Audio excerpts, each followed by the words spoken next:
My girlfriend confessed that she cheated on me, then made me look like an abuser in front of the whole family. But the boss's wife helped me get revenge. I've never been the jealous type. 3 years into my relationship with Allison, I had never doubted her loyalty.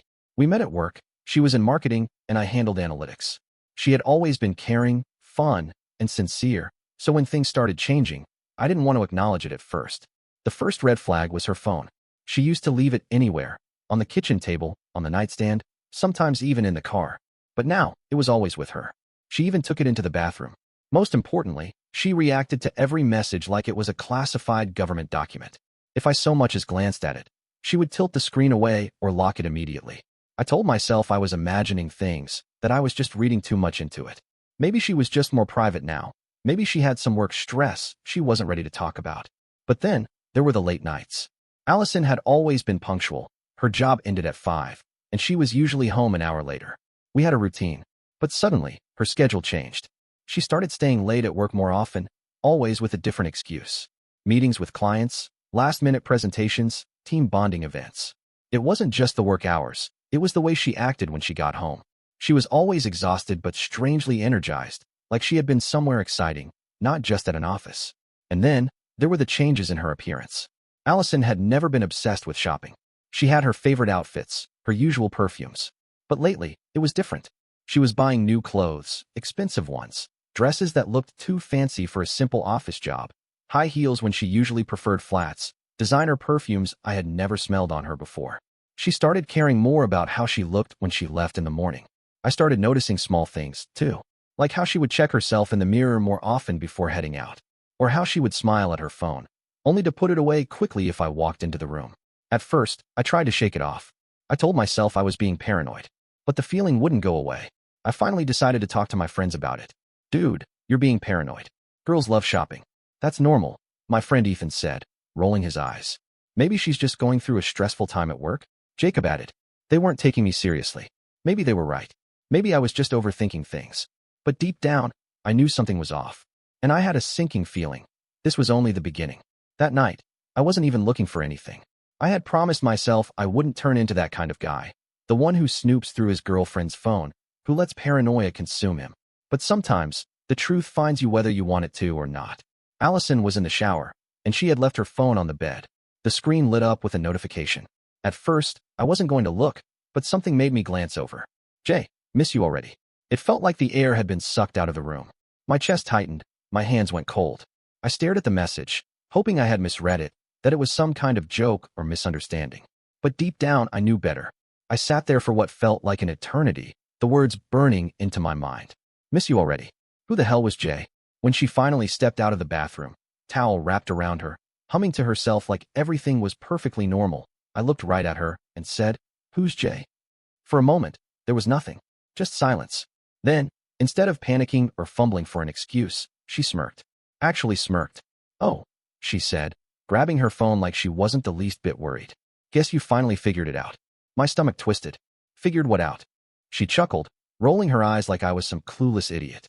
That I've been seeing someone else. Just like that. No shame, no remorse. Like it was the most natural thing in the world.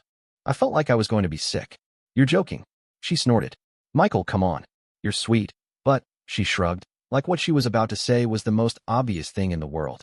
"I need a real man. A real man." I just sat there, staring at her, trying to process what I had just heard. My ears were ringing. My hands clenched into fists, but I didn't even know what to do with them. Then she laughed. Full-on laughed in my face, like this whole thing was some big joke. "You should have seen your face," she giggled. "God, you're so dramatic." I felt like I was in a nightmare. "How long?" My voice didn't even sound like my own. She shrugged again, completely unbothered. "A while." I swallowed, forcing myself to stay calm. "Who else knows?" That's when her grin turned downright cruel. "Everyone," she said, stretching out the word like she enjoyed the way it sounded. "My friends, his friends. They all knew. They think it's hilarious, actually." I felt something inside me snap. I had thought, even in my worst fears, that if something like this ever happened, she would at least feel bad. That there would be some regret, some apology. But no, she had enjoyed this. I stood up, my mind a mess, my heart racing. "Get out." She blinked. "Excuse me." I didn't shout. Didn't break anything. I just looked her in the eye and said, "Get out." And for the first time that night, she looked genuinely surprised. But she didn't argue. She just grabbed her things, still smirking, and walked out the door. And I was left standing there, wondering how the hell I had spent 3 years with someone I never really knew at all. I didn't yell, didn't beg for an explanation, and didn't let her see me break. As soon as she walked out, I sat on the edge of the bed, staring at nothing in particular, my mind racing but somehow completely blank at the same time. A part of me wanted to scream, to punch the wall, to demand answers she wouldn't give, but there was no point anymore. The truth was right in front of me, sharp and undeniable, and no amount of yelling would change the fact that I had been living a lie for 3 years. After sitting there for what felt like hours, but was probably just minutes, I stood up, walked to the closet, and pulled out the suitcase I usually reserved for business trips. I unzipped it with steady hands, not rushing, not hesitating, just moving through the motions of what I knew needed to be done. If I stayed in that apartment, if I tried to argue, if I let myself spiral, I knew I would only be prolonging the inevitable. This wasn't my home anymore. Nothing about this place belonged to me. Not really. Not after knowing what had been happening behind my back while I lived in blissful ignorance. I packed my clothes first, neatly folding each shirt, each pair of jeans, each jacket, as if I were organizing someone else's life and not my own. I grabbed my laptop, my work documents, my chargers, and everything else that mattered, keeping my movements calm and precise, never letting emotion take over. The more I focused on the task at hand, the less room there was for anger or heartbreak, and that was exactly what I needed right now. I moved into the bathroom, taking my toiletries, my razor, my toothbrush, all while deliberately avoiding looking at her side of the counter where her makeup, perfumes, and neatly arranged skincare products sat as if nothing had changed.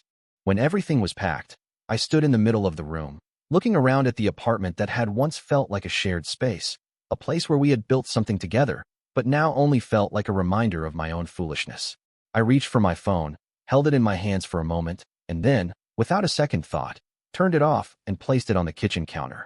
I didn't want to see any messages from her, didn't want to hear her voice, didn't want to know if she even bothered to explain herself.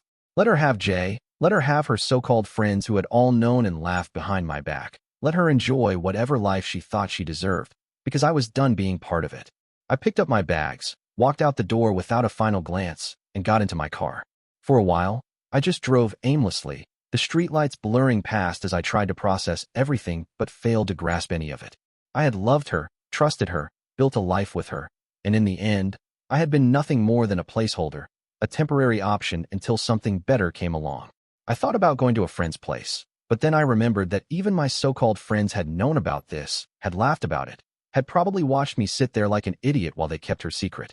The thought made me grip the steering wheel tighter, my knuckles turning white, but I forced myself to let it go. It didn't matter anymore. None of them mattered anymore. Eventually, I found myself pulling into a rundown motel on the edge of town, the kind of place with a flickering neon sign and a front desk clerk who barely looked up as I paid for a week in cash. The room was small and smelled like stale cigarettes. The bed was stiff, and the walls were thin enough that I could hear the TV playing in the next room. But for the first time in what felt like forever, I could breathe.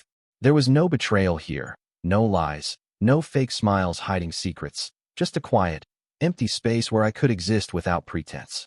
I dropped my bags in the corner, sat on the bed, and stared at the ceiling, feeling the weight of everything settle onto my chest, but refusing to let it crush me.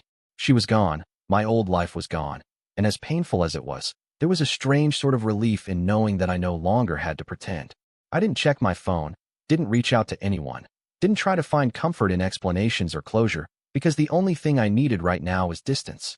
Maybe tomorrow I'd figure out what came next, but tonight, all I wanted was silence, and for the first time in a long time, I finally had it.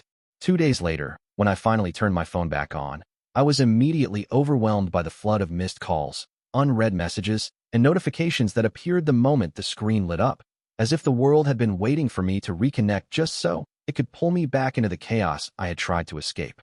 At first, I hesitated, knowing instinctively that nothing good was waiting for me on the other side of those messages, but I couldn't ignore them forever. So I took a deep breath and started scrolling through the texts, and what I found made my stomach twist into knots. At the beginning, Allison's messages were filled with feigned concern and false attempts at reconciliation, with lines like, "Michael, where are you? We need to talk," and "I know you're upset, but ignoring me won't change anything," as if she were the rational one and I was just some petulant child throwing a tantrum. But as I kept reading, the tone changed drastically, shifting from mock sympathy to open disdain, with her next messages reading, "You're such a coward. running away like a little boy instead of facing reality. And fine, if you want to act like this, I'll make sure people see who you really are. That last message sent a deep, unsettled feeling through me, not just because of the words themselves, but because I knew her well enough to understand that she was serious, and that whatever she had done in my absence was going to be far worse than the betrayal I had already uncovered. When I opened social media, that feeling was immediately justified, because right there, plastered across multiple platforms, was a long, emotional post from Allison where she portrayed herself as the tragic victim of a 3-year-long abusive relationship, claiming that she had finally found the courage to escape from a controlling, manipulative, and emotionally oppressive partner who had isolated her from friends, made her feel worthless, and left her in a state of constant fear and anxiety. And as I scrolled through the comments, I felt my entire world start to tilt sideways as I saw how many people were believing her lies without question, showering her with praise for her bravery, telling her how strong she was, how no one deserved to be treated the way she had been, how they had always known something was off about me, but had never been sure how to help her escape. What made my blood run cold, however, was seeing the names in the comments, because they weren't just random acquaintances or distant connections. They were my friends, or at least the people I had once considered friends, people who had laughed with me, who had spent time with me, who had known me for years, and yet here they were, completely turning on me, validating her lies, and pretending that they had always suspected me of being some kind of abuser when in reality, they had been perfectly content to stand by and watch her cheat on me without saying a single word. The hypocrisy was staggering, but worse than that was the realization that they weren't just siding with her for show. They truly didn't care about the truth, because to them, it was easier to follow the narrative Allison had created than to stand up and admit that they had been complicit in everything that had happened. Feeling my pulse hammering in my ears, I switched to my work messages, hoping to find some sense of normalcy there. But instead, I was met with an eerie silence, because where there should have been emails and Slack notifications from colleagues, there was nothing. And as I scrolled further, I noticed a shift in how people had been interacting with me, or rather, not interacting with me. A few coworkers who normally responded to my messages within minutes had suddenly gone silent. Some had even left group chats without explanation. And then, as I kept scrolling, I found a private message from Mark, a guy I had always gotten along with, that made my chest tighten in a way I hadn't expected. His message was short, almost casual, but I could read between the lines of what he was trying to say, because all it said was, "Hey man, I don't know what's going on, but people are talking. Allison told some people at work that you were, like, super controlling? HR hasn't said anything officially, but just be careful." For a moment, all I could do was sit there, gripping my phone so tightly that my knuckles turned white as I tried to process the fact that this wasn't just some social media smear campaign meant to get sympathy from her friends. She was actively trying to ruin my reputation, to make sure that even in the professional world, I would be branded as some kind of monster, and worst of all, it was working. My friends had already turned against me, my coworkers were starting to avoid me, and even though I had done absolutely nothing wrong, the truth no longer mattered, because once someone like Allison spins a story like that, people don't stop to question it. They just believe whatever is easiest, and right now, the easiest thing for them to believe was that I was exactly the person she claimed I was.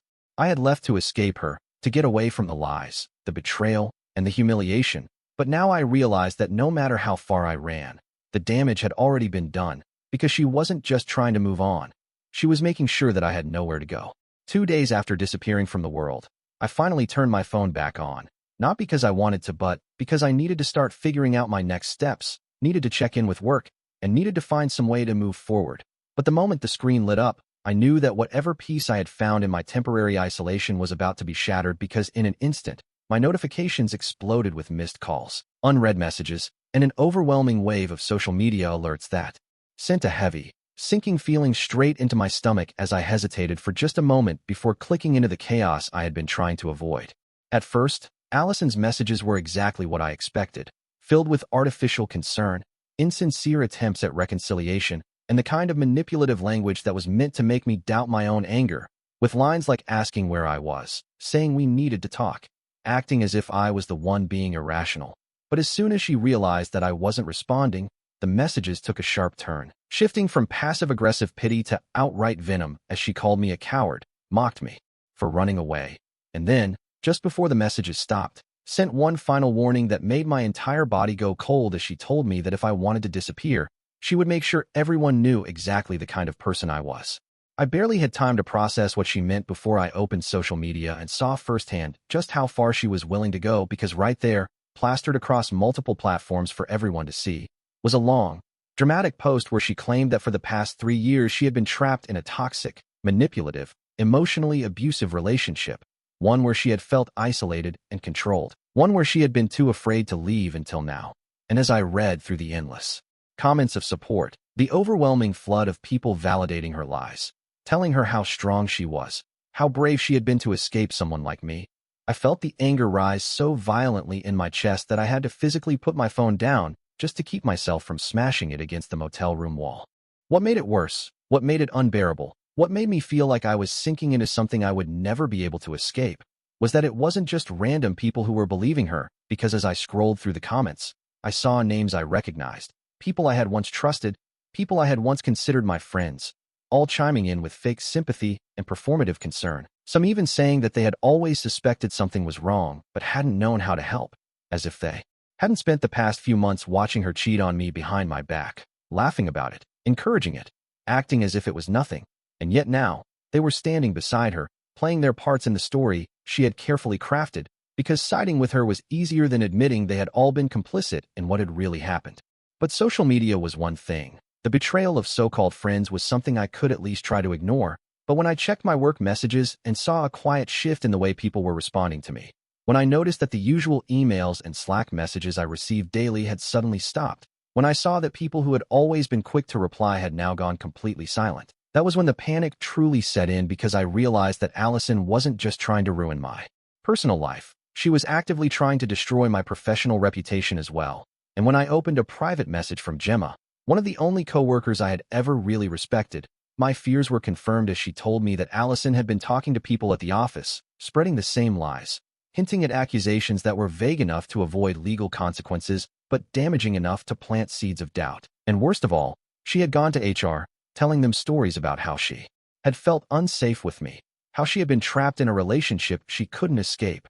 And while no action had been taken yet, Gemma warned me that people were talking, that my name was being whispered in hushed conversations, that I needed to be careful, because whether or not I had done anything wrong no longer mattered. What mattered was the perception Allison had carefully created and the fact that people were believing her. I left the motel without any real destination in mind, walking aimlessly through town, my thoughts spinning so violently that I could barely focus on where I was going, until I found myself standing outside a small coffee shop I used to visit before everything had fallen apart.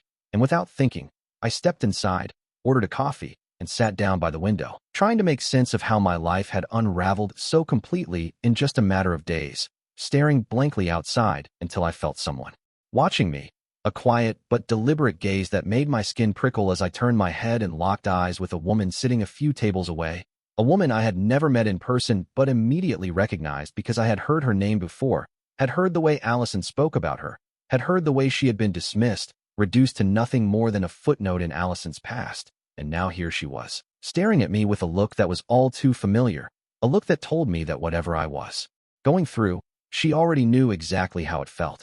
Her name was Juliana, and she had been Allison's ex-girlfriend, the one she had always described as obsessive, unstable, dramatic, the one she had claimed had been too controlling, too emotional, too much of everything, the one I had never thought much about until now. Until this very moment, when I realized that she might be the only person in the world who could understand what I was going through. And when she leaned forward slightly, speaking my name like it was something she had been expecting to do eventually, I nodded cautiously, already bracing myself for whatever came next. But before I could say anything, she sighed, shaking her head in quiet frustration before giving me a tired but knowing look and telling me that she had wondered when she would run into me, that she had known it was only a matter of time. And when I asked her what she meant by that, she let out a short, bitter laugh before saying something that made my entire body go cold. She told me that she knew exactly what was happening to me, that she had seen it before, that she had lived through it before. And when I asked her how she could possibly know that, she smirked, but there was no amusement in her face, just exhaustion, just the quiet weight of someone who had been through this nightmare before. And when she finally spoke again, her words hit me harder than anything else that had happened in the past few days, because she told me that this was not the first time Allison had done this, that I was not the first person to be trapped in this web, that before me, there had been another guy, and before him, it had been her, and before her, there had been someone else, and suddenly, everything I had been struggling to understand, everything I had been blaming myself for, everything that had made me feel like I was somehow responsible for my own destruction, came crashing down with the brutal realization that this had never been about me at all, that this had never been some one-time betrayal, that this was simply what Allison did, that this was who she was, that she had done this before and would do it again, and I had just been the next unsuspecting idiot who had walked into her trap without even realizing it. Something about Julian's words stayed with me long after we left the coffee shop. Something deeper than just the shock of realizing I wasn't alone in what had happened. Something more unsettling than just knowing that Allison had done this before. Because the way Juliana spoke, the way she warned me, the way she looked at me like I was only just beginning to uncover something much darker than I had anticipated, made me feel like I had been blind to something far more dangerous than just lies and betrayal. That night, sitting in my motel room with nothing but my thoughts and the lingering unease settling into my bones, I did what I should have done the moment Allison's behavior had first started changing. I started digging. I searched for her previous boyfriend, the one Juliana had mentioned, the one who had come before me, the one who had disappeared so completely from the picture that it was as if he had never existed. And what I found made my stomach turn in a way I hadn't expected, because there was nothing, no social media presence, no trace of him anywhere, no sign that he had moved on with his life like a normal person after a bad breakup. And the deeper I searched, the more it became clear that he hadn't just left quietly. He had vanished. His accounts had been deleted, his digital footprint wiped clean, his name barely even connected to Allison except for a few old mentions in forums where people asked what had happened to him. And it was in those threads that I found something that made my blood run cold, because there were whispers, vague suggestions that he hadn't left by choice, that something had happened behind the scenes, that the moment he tried to walk away, his life had crumbled in ways no one could quite explain. I kept digging, looking through old property records, searching for anything that could tell me what had really happened, and that was when I saw it, the final piece of the puzzle, the thing that made everything click into place in a way that made my hands shake as I stared at the screen, because his old apartment, the one he had lived in right before disappearing, had somehow ended up under Allison's name, transferred in a way that didn't quite add up, the kind of transfer that wasn't clean, that suggested something had been forced, something had been taken, and suddenly, I saw it all for what it really was. Not just manipulation, not just lies, but something calculated, something premeditated, something that wasn't just about ruining reputations, but about erasing people completely. I sat back, staring at the screen, trying to steady my breathing, feeling my pulse hammer against my skin as the realization of just how deep this went settled into my mind. But before I could fully process what I had just uncovered, my phone buzzed with a new message, one I wasn't expecting, one that made the unease in my stomach tighten into something sharper, something colder, because the name on the screen wasn't one I recognized, and the message itself was simple, elegant, deliberate, and far more chilling than anything I had read all night. We need to talk about your boss and your girlfriend. Michael had always been the kind of person who avoided conflict, the kind of person who believed that karma would take care of people like Allison, but after everything she had done, after the way she had systematically tried to destroy his life, he knew that waiting for justice to come on its own was no longer an option, because she had gotten away with this before, and if no one stopped her, she would do it again. The message he had received had led him to someone he never expected, someone he had only heard about in whispers, a woman known for her elegance and composure, a woman who was feared just as much as she was respected, and as it turned out, a woman who had every reason to want revenge just as much as he did. Mrs. J, the wife of his boss, had spent years gathering dirt on her husband, collecting every piece of evidence she could find that pointed to his corruption, his infidelity, his business dealings that were just barely legal, and when she had learned about Allison's involvement with him, she had added her to the list, watching, documenting, and waiting for the right moment to bring them both down. She knew everything, not just about the affairs but about the way Allison had manipulated and destroyed people before, and when she reached out to Michael, she made it clear that she wasn't interested in half measures or quiet revenge. She wanted something public, something undeniable, something that would leave them with nothing, and together, they started planning something that neither Allison nor Jay would ever see coming. On the night of the corporate party, Michael walked into the venue like he had never left, like he wasn't the man whose reputation had been dragged through the mud just weeks ago. And as he stepped through the doors, the room fell into a stunned silence, the faces of his former friends twisting in guilt and unease, the whispers spreading like wildfire as people tried to make sense of his presence. He didn't say a word as he moved through the crowd, didn't acknowledge the stares, didn't even glance in Allison's direction as she sat at one of the tables, her smile faltering for the first time when she realized that something was very, very wrong. The moment the lights dimmed and the large screen at the front of the room flickered to life, the atmosphere shifted from confusion to pure, suffocating tension, because as the first images appeared, as the first messages were displayed, as the first recordings played, it became clear to everyone in that room that this was not just another corporate presentation. Mrs. J stood beside the screen, her voice smooth and controlled as she narrated the downfall of her husband and his mistress, revealing the tangled web of lies, the stolen money, the business transactions that had gone unreported, the hotel bills and secret rendezvous, the private messages that painted an entirely different picture than the one Allison had so carefully crafted for herself. One by one, the people who had blindly defended her, the so-called friends who had abandoned Michael without a second thought, shifted in their seats, their eyes dropping to the floor as the truth unraveled in real time. And when the final video played, the one where Allison laughed about what she had done, bragging about how easy it had been to make Michael look like the villain, the silence was so heavy it felt like the room itself had stopped breathing. Just when it seemed like nothing could make the night more disastrous for Allison and Jay, the party was interrupted by a courier who walked straight up to Jay and handed him a thick envelope, a set of divorce papers that had been carefully prepared by Mrs. J. And as he stood there frozen, processing the fact that his life had just imploded in front of an audience, Allison turned to him in desperation, grabbing his arm, her voice rising in a frantic plea as she insisted that he still loved her, that they could fix this, that it was all just a misunderstanding. But for the first time, Jay looked at her the way she had always looked at Michael, as nothing more than a means to an end. He pulled his arm away, his face a mask of pure detachment, and without a word, he walked away, leaving Allison standing there in the middle of the room, alone and exposed. Somewhere in the crowd, Juliana finally found the courage to step forward, her voice shaking but steady as she admitted that she had played a part in destroying other people's lives, that she had stood by in silence while Allison did this to others, and for the first time, people listened because now they couldn't deny what was right in front of them.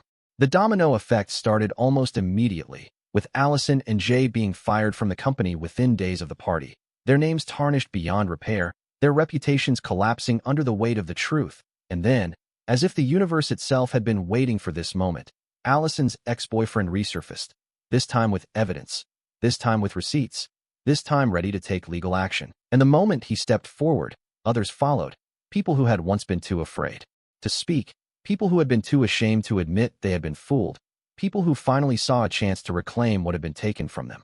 In one last desperate attempt to regain control, Allison tried to blackmail Michael, threatening him with secrets she thought would scare him.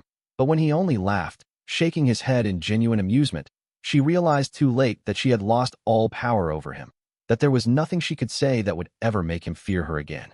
In a fit of frustration, she tore apart the file she had been planning to use, screaming in pure hysteria, completely unaware that someone had started recording, and within hours, the footage of her breakdown had gone viral, becoming the final nail in the coffin of her public image.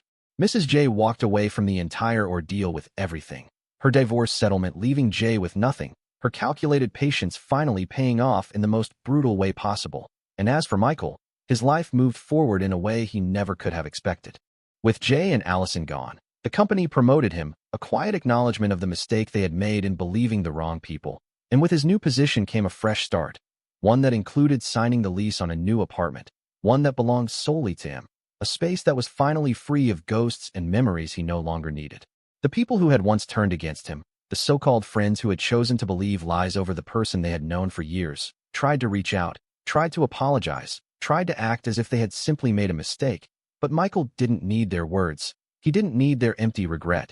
So instead of responding, he simply sent them screenshots of their old messages, a silent reminder of where their loyalty had truly been. He took his time moving forward, took his time trusting again, but when he finally met someone new, he allowed himself to let things happen slowly, carefully, choosing not to let the past dictate his future, choosing to build something real this time, something that wasn't built on lies and deception.